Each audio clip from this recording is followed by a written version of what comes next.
Who do you hold responsible for the uptick in left-wing violence in the country? Radical left rhetoric. The radical left is causing the problem. They're out of control. They're saying things, and they're really dumb people. I mean, I look at Crockett. I look at some of these people. They're very low IQ people, actually. But the radical left is causing this problem, not the right, the radical left. And it's going to get worse, and ultimately it's going to go back on them. I mean, bad things happen when they play these games. I'll give you a little clue. The right is a lot tougher than the left. But the right's not doing this. They're not doing it, and they better not get them energized, because it won't be good for the left. And I don't want to see that happen either. I'm the president of all the people. But the radical left is causing this. Radical left Democrats are causing this problem. It gets worse. It gets worse. And it'll be a point where other people won't take it anymore, and that will not be good for the radical left. And we don't want that.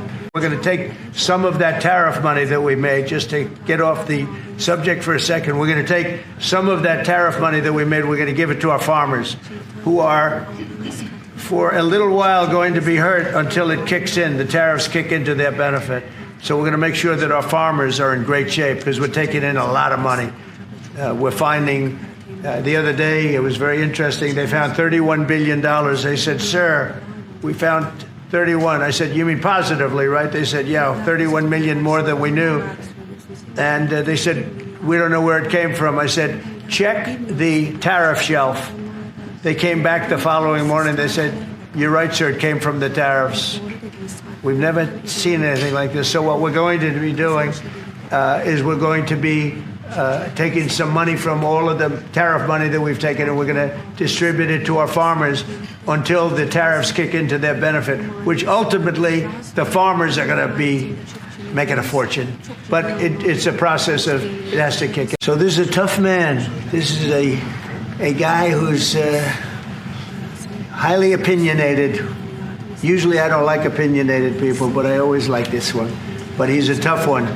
And he does an amazing job in his country. And we've had tremendous relationships, both having to do with war and having to do with trade. And I guess today we're talking about both. I'd like to have him stop buying any oil from Russia while Russia continues this rampage against Ukraine. And they've been fighting. They've lost millions of lives already. And for what? You know, for what? It's disgraceful.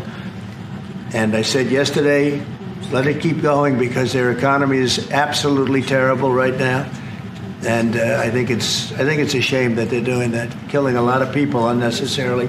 7,818 people were killed last week, mostly military people, their people, and Ukrainians. More Russians, actually, than Ukraine, a little bit more.